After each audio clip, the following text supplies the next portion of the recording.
time. This is the voice of the Patriot. And here we speak truth to power. Here we don't criticize, but if we must, it would only be on one condition: to build and not to destroy. That is why we keep saying we are in the service of God and country.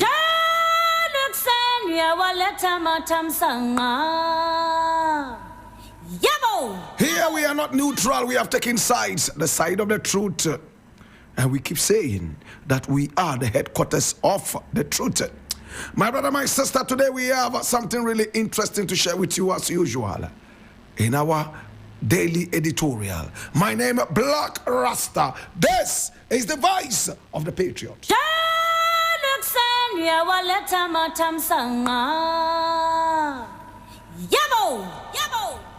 Now, the very first story I'm looking at today is taken from Ghana Web, and it says, "Free Atu ACN now." And this is coming from Godfred Dami to AG Dominic Ayini. And I read, "Former Attorney General and Minister of Justice Godfred Yabua Dami has called on his successor, Dr. Dominic Akuritinga Ayini, to free the founder of the defunct Capital Bank, William Atu Essien. Dami made this call in a write-up criticizing Dr. Ayini's decision to file a nolle prosecutor in the case of former Finance Minister Dr. Kwabena Dufu and 7 others who were facing charges in connection with the collapse of the defunct Uni Bank. He pointed out that Atu Essien was jailed over the collapse of his bank, which is the same reason Dr. Dufu and the 7 others in the Unibank case are being prosecuted. He stated that based on the same principle, he relied on to make the decision to withdraw the case of the former finance minister. The Attorney General must also free Atu Essien, who is serving a 15-year jail term.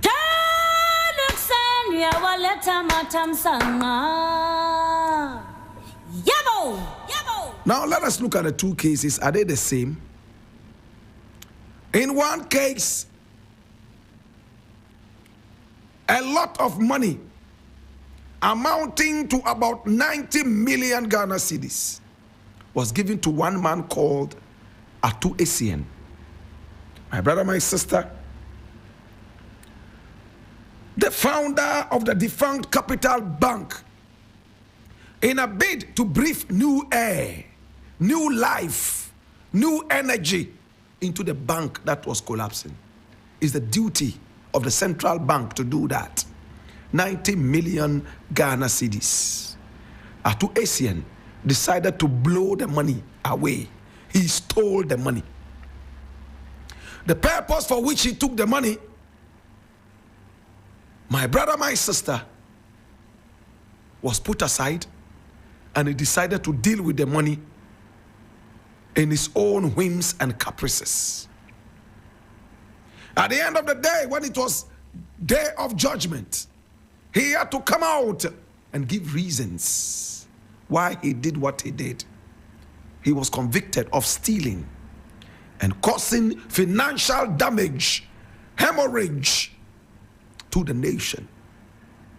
Instead of giving him a custodial sentence, it was said that he should refund the money.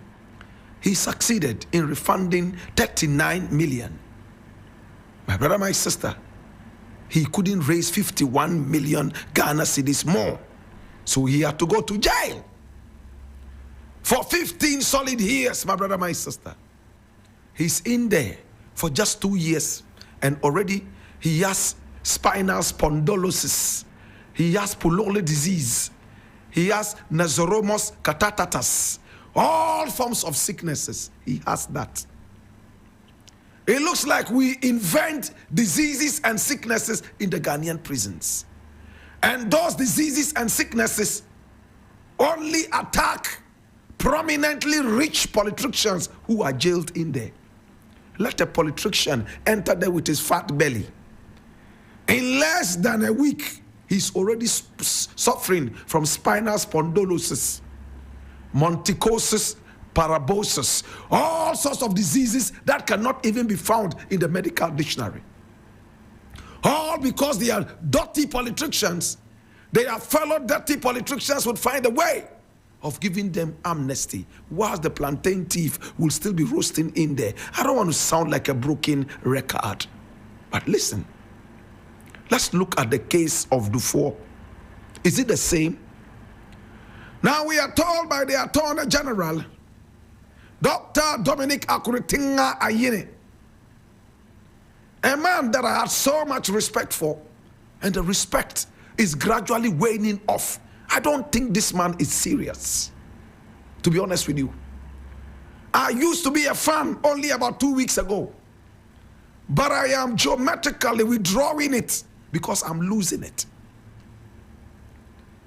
Now, Dominic Akuritinga Ayine, he comes from an area in Ghana where poverty is the middle name of the people.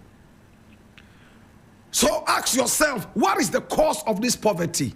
Dirty crooks and criminals, corrupt people, they are the reason majorly that the people over there and around Ghana are suffering from poverty. What is your proof, Blakk Rasta? Now, research tells us that every year, Ghana loses about $3 billion American dollars to corruption. My brother, my sister, money we don't have. $3 billion American dollars. If we were to rake in and seal all the loopholes that make the $3 billion American dollars fly out, the people in the north, the people in the Volta, the poor people in all the corners of Ghana, my brother, my sister, would at least heave a little sigh of relief. Their poverty would have been alleviated to a certain level. True or false? If I'm wrong, tell me I'm wrong. Now, you, Dr. Dominic Akuritinga Ayine, you are a first-hand experience. In fact, you have a first-hand experience of poverty. You, Dr. Dominic Akuritinga Ayine, you are a living testimony of poverty. Look into his background, where he was born. My brother, my sister, how he lived his life. How many people in the north were born with a silver spoon in their mouths, let alone a golden spoon? So if you come from those areas, the moral compass must be strictly high. That's why I was so disappointed in the OSP, the Office of the Special Prosecutor. My brother, my sister, the first occupant of that seat, Alamisi Hamidu. My brother, my sister, if you come from areas where poverty is rife, you should be able to hold a certain strong moral compass to crack the whip as if you were crazy, because you are in a hurry to see an alleviation of the situation around your area and around you. But it doesn't look like Dr. Dominic Akuritinga Ayine is in a hurry to put this behind him, the alleviation of poverty. What is the case with Dufu? We are told by the Attorney General, my brother, my sister, that what? That, oh, he didn't cause any financial damage to the economy. He didn't steal the money of Ghana. All he did was to lie that the bank was making money. And therefore, he continued doing business with the people of Ghana. Do you know what that means? It means that Dufu told a plethora of lies. Now, the more you tell lies, the more money you are giving, because your bank is doing well. If I am wrong, tell me I'm wrong. Now, it is the duty of the central bank, the Bank of Ghana, to make sure that all the banks are in good standing. What does it mean to say good standing? You have enough money, enough liquidity, enough assets to be able to deal with your clients and customers. You cannot be receiving money worth about 10 billion Ghana cedis and your assets only are worth 2 billion. Where are you going to get the rest of the 8 billion should push come to shove? That is what we call good standing. Dufu lied over and over, cooking books, lying, dishonesty. People have gone to jail for perjury. A liar, my brother, my sister, who claims he's a Christian, a liar who speaks in tongues, a liar, my brother, my sister, who is an elder in a church, a political liar who goes around distributing laptops and the rest of them to people in order to get votes. The moment he loses the election, he doesn't care about the poor people anymore. What kind of a human being is this guy called Dufu? Shouldn't we speak the truth anymore? Because there are some people who label themselves old men, and therefore they moralize it on us, what morals they don't even have. Should I not be angry? And this is what Dominic Akuritinga Ayini is supporting. He says, oh, don't worry. They actually took some money. You understand? But they didn't steal the money. In fact, they didn't steal the money. They agreed that they took the money. They lied that they have the money. But it came out clearly that they didn't have it. So their bank was closed. And when the bank was closed, like the closed Capital Bank, now they ask them to pay back all the money, like in the case of Atu Essien. My brother, my sister, the money that they said they had, now it was difficult to cough out that money. In fact, radio stations that even worked for them, they couldn't pay their DJs and presenters and journalists in there for several months, running into years. Meanwhile, this was a guy who said he had all the money. He lied to the people of Ghana that he had the money, and we kept pumping money to him. A liar is a thief. This is the guy who should have been roasting in jail. But he's walking around because there's a certain attorney general dishonest to himself. My brother, my sister. Dishonest to himself. To the point that he will free this guy and say that, oh, at least we have recovered 60% of whatever. He didn't cause any financial hemorrhage to the country, and so the 40% left. Who is going to pay that? Worms and cockroaches. The 40% left. Who is going to pay that? And his answer is that, yes, you know, we have made up our mind that at least we will recover 60%. Recover what if it was not taken away? Dishonesty is stealing. Dufu is a dishonest man, and any dishonest person is a thief.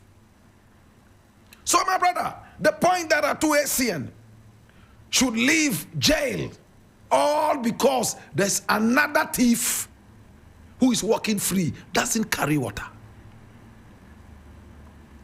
What we should be looking for? Justice for all. And what is justice? Justice is not freeing criminals. Justice is getting criminals to suffer punishment. How many people understand what I'm saying?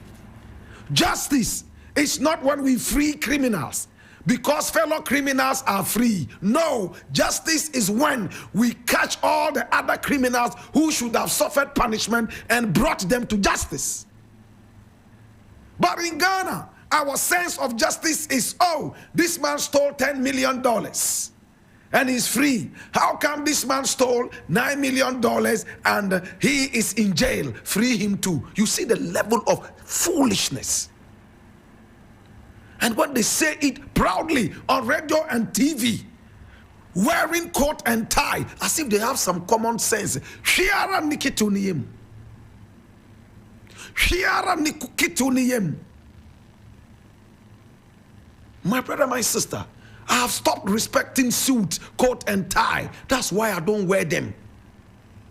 A lot of those wearing the coat, suit and tie are thieves. They are dishonest. People like Dufu and the rest. It has come out, I'm not the one saying it, that he dishonestly cooked books And their biggest arsenal is to threaten you with legal whatever. Yet the poor people of Ghana continue to suffer. This was the guy who was going around giving laptops and gari and millet to people, saying that he's helping them. And I had people who were supporting him. They didn't know. Even if they knew, they pretended that he was doing that for political reasons. People who worked hard for him were not paid. They found excuses for why he didn't pay them, not knowing he was being dishonest to the people of Ghana. Today it has come out. A conniving attorney general decides to free him, and he claims he's taking 60%. And we are reading from somewhere that he has not taken share. Dominic Ayeni, you have disappointed me. You have disappointed me. 3 days ago, I sent you a message and told you how much a big fan I am of you. Because I saw the attacks you were getting in the media. 1 from A+, 2 from Adum Ochre and some other people. And I felt that I should stand by you because you are supposed to be fighting for Ghana. But now I now see why these people might be fighting you. You are dishonest yourself. I am disappointed. When this matter came out, I reached out to him and said, could you give me a little bit of explanation? The arrogant people that they are, no, they don't owe you any explanation because they are teen gods. What the heck? What the heck?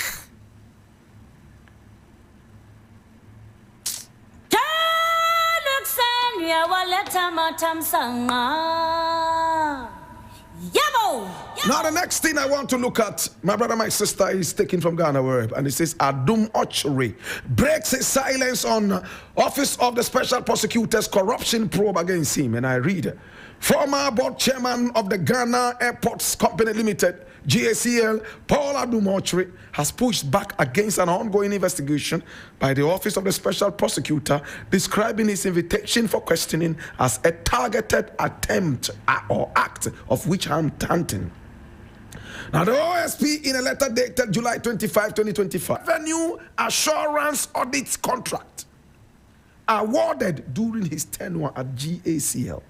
Now, speaking in an interview on Joy FM on July 30, 2025, Adum Ochre emphasized that the concerns under investigation fall within the scope of GACL's management, not the board he once chaired. My initial reaction would be that there's a witch hunt. I just hope that I am wrong because the issues that are being investigated are purely management issues. It's not really about chairman issue. MyJoyOnline.com quoted him as saying, now the OSP directed him to appear before investigators at its South Ridge office in Accra Thursday, today, July 31, 2025. However, Adum Ochre has confirmed that his legal counsel is currently engaged in court proceedings in Kumasi and has therefore requested a rescheduling of the meeting. According to a report by MyJoyOnline.com, his legal team has officially communicated with the OSP to seek a new date, Monday, August 4, 2025, for the interrogation.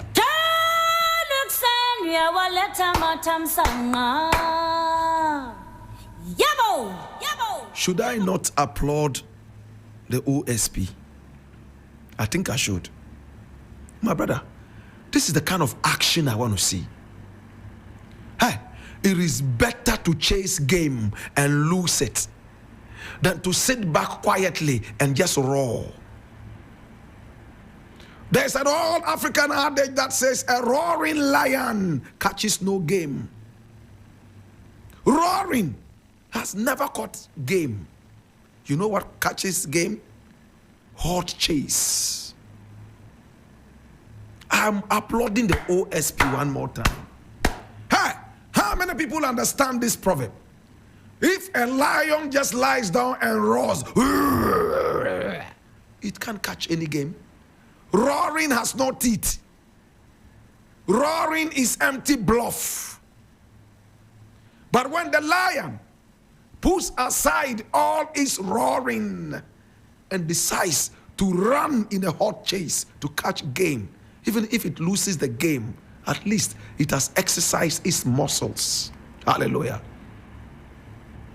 My brother, my sister, a few days ago, my very good friend, Adomochri, was on a show and he talked about how he was returning from abroad and how they tried to ambush him to arrest him at the airport. My brother, my sister. And according to him, while on the plane, and he made it clear that some of these airlines have, what is it called, internet services. And of course, we know that. He was online and messages started coming to him from Ghana and beyond that they were waiting for him to catch him at the airport, the same way they caught Kwabena Edubuahin, another alleged thief with an innocent face. My brother, my sister. And you know what happened? He said when he arrived, he said he had done nothing. So he was on the tarmac, walking quietly to pick up his things. And then somebody approached him again after one more person approached him on the flight and told him that they were looking for him to arrest. My brother, my sister. And when the tension was mounting, somebody called him from East Legon or somewhere and told him he had to leave the airport immediately. He didn't tell us whether he was able to get his luggage or not, because he said he had a lot of luggage. And he left and he caught his car. And people asked him how he was able to, in fact, maneuver his way out from being caught by the lenses of whoever was looking for him to arrest. My brother, my sister. And he said, oh, he just walked out. My brother, let me tell you something. Paul Adomochri is a brethren. I love him. But listen, this thing must stop. The office of the special prosecutor is not hell. I would be so glad if people want to investigate me. That is when I'll be able to prove to the world that I am as clean as a whistle. It is an opportunity during an examination for me to prove that I have studied well enough and I have what it takes to move to the next promotion. Why are we making so much noise, much ado about nothing? They want to arrest you, so what? Are they arresting you legally? Are you a threat to the economy of the nation? My brother, my sister, they want to arrest me. They chased me here, and I had to dodge out here, and I had to pass here, and blah, blah, blah. The same way that they wanted to do to who. And because I've been talking about Edubuahin, and because they said that I'm in opposition and still talking. No, sir. Don't court sympathy. Be a man. Be a man. The office of the special prosecutor is mandated to work on corruption.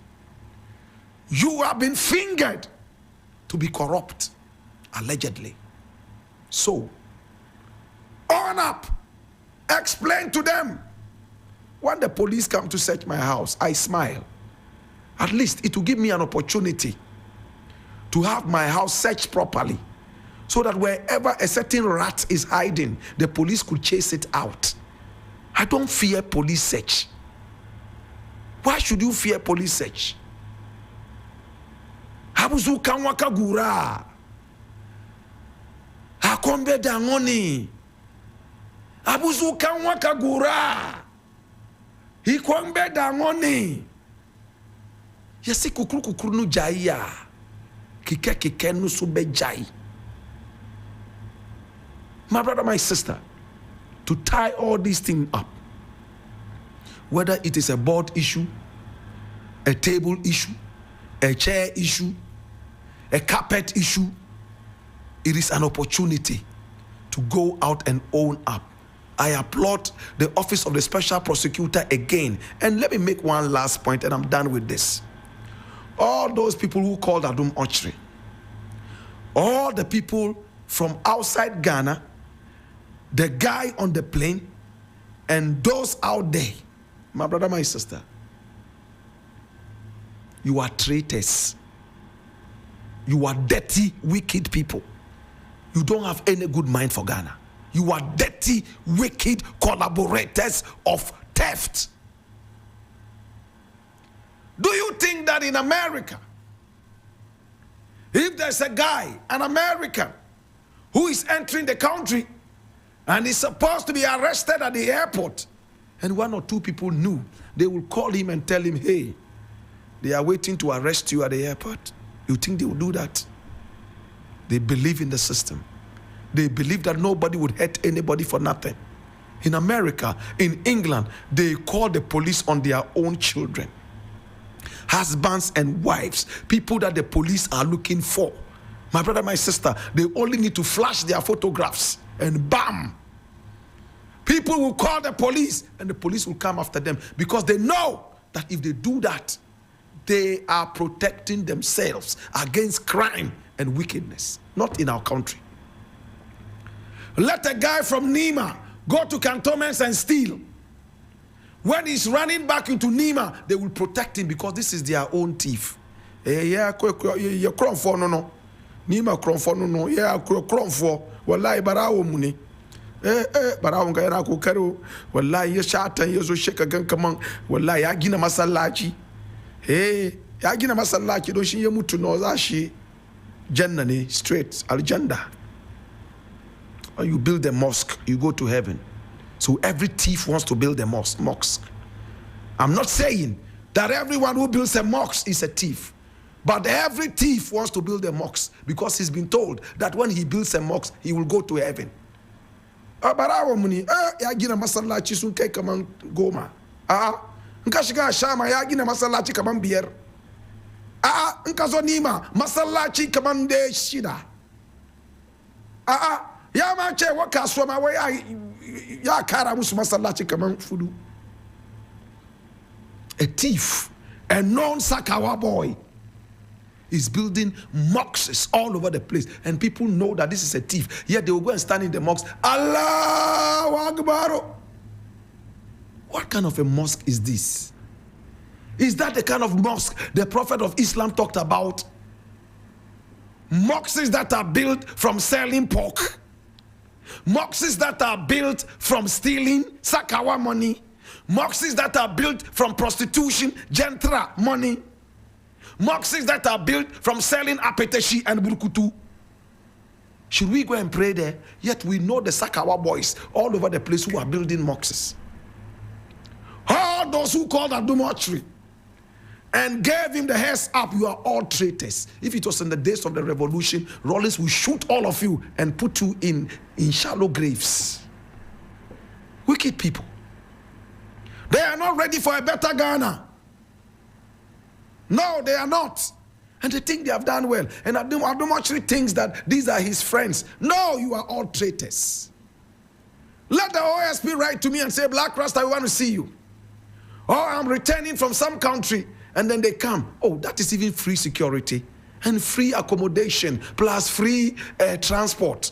I've arrived. I'm waiting for my taxi to come and pick me. Then office of the special prosecutor or security, whatever, comes and says, oh, we are arresting you. Okay, they have air-conditioned cars. I sit in there and pocket the money that I would have paid the taxi driver to take me to my house. I go there, tell them I'm hungry. At least they'll give me some heavy vegetarian food to eat. Question me. I'm a good storyteller. I will tell them. Then when we see the injustice, that is when we can start talking. Not when people call us and give us heads up and say, oh, hey, they are coming to arrest you. They are coming to... Have you asked what the person has done? Traitors of the state.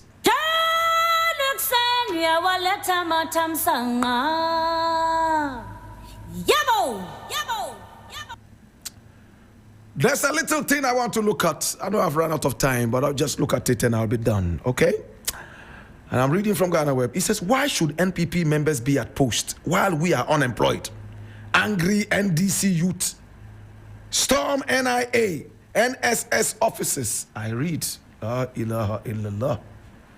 It says, angry youth members of the National Democratic Congress, the NDC, have stormed and forcibly, listen to this, and forcibly locked up the offices of the National Identification Authority and the National Service Secretariat in Techiman South, Bono East Region, Now, according to a report by Joy News, the youth accused the NDC leadership and government of neglecting them after working tirelessly to bring the party to power.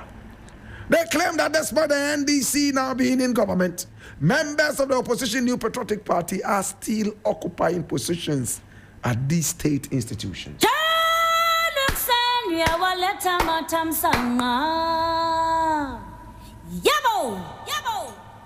Now, this is what happens when you don't educate people. Education, my brother, my sister, is not equivalent to wisdom. But education is a strong pedestal to the land of wisdom. Blakk Rasta speak. Thank you. My brother, NPP people, are they not Ghanaians? NPP people, are they from hell? NPP people, are they animals? NPP people, are they demons?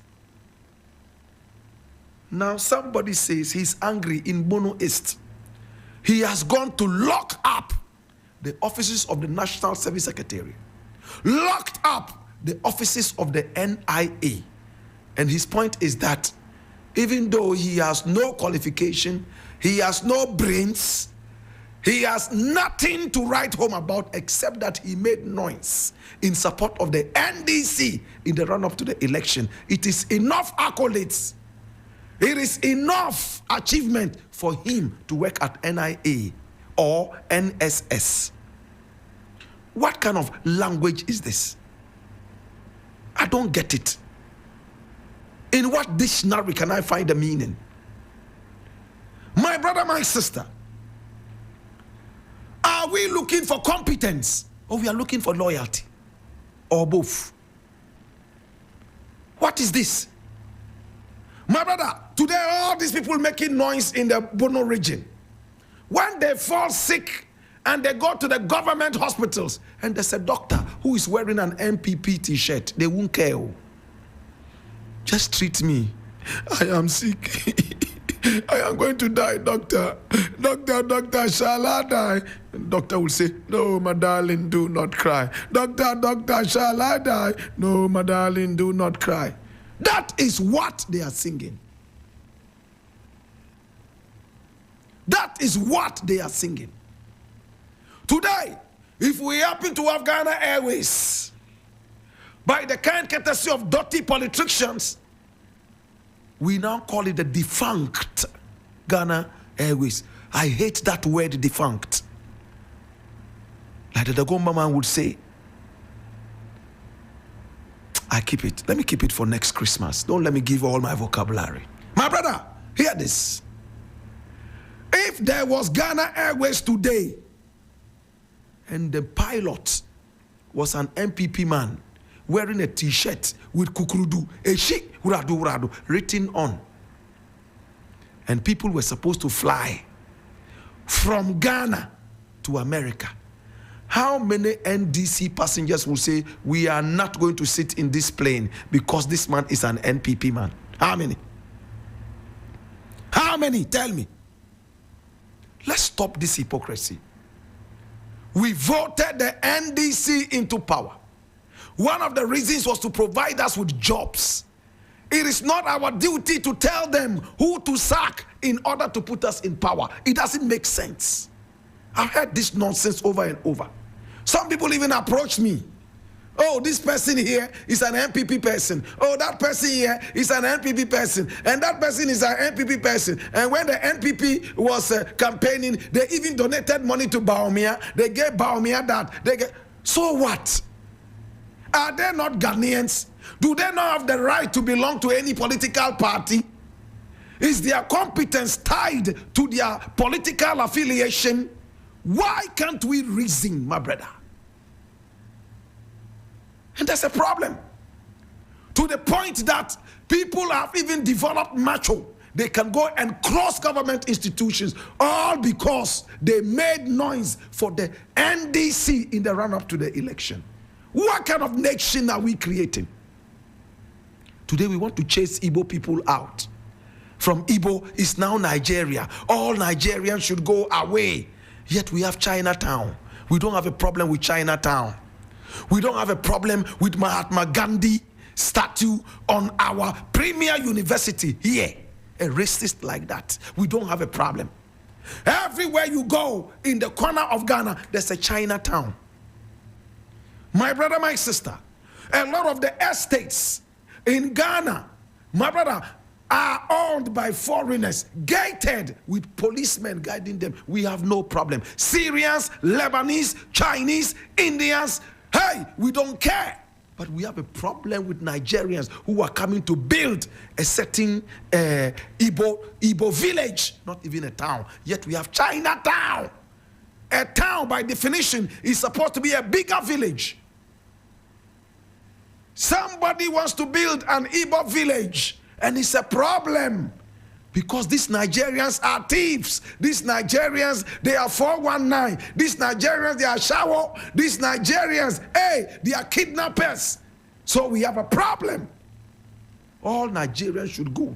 After all, one monkey spoil all monkeys. Do you know how many ashawos who are Ghanaians that we have in Italy? Do you know how many Ghanaian armed robbers we have in England? Do you know how many Ghanaian criminals we have in South Africa? Have they chased all Ghanaians out? And when I speak like this, people don't like it. I have people call me from America, from England. Hey, Blakk, don't support this thing. Let's chase the Ghanaians out because they are history illiterate. When Kwame Nkrumah took over the power of this nation in 1957, my brother, my sister, he encouraged Africans to come home and do business with us. Nigerians trooped into this country and had so many businesses running. At that time, what was the population of Ghana? But it was said that about 2 million Nigerians were in Ghana at the time. When Buzia came, my brother, my sister, he teamed up with the enemies of Kwame Nkrumah and destroyed almost everything that Kwame Nkrumah had built, including sending home the Nigerians that Nkrumah encouraged to come here and do business in what we will never forget, a shameful thing that they call the Alien Compliance Act. I remember that, even though I was not born. Buzia sent all of them. We robbed them of their money because we claimed that there was going to be something called panic withdrawals. They left for Nigeria and left their money with us in this country. Because our economy was good. After they left, when Shagari came into power, he remembered that their own brothers, Ghanaians, had done this to them. So he retaliated. Another stupid president. You know what he did? He sent all Ghanaians back home.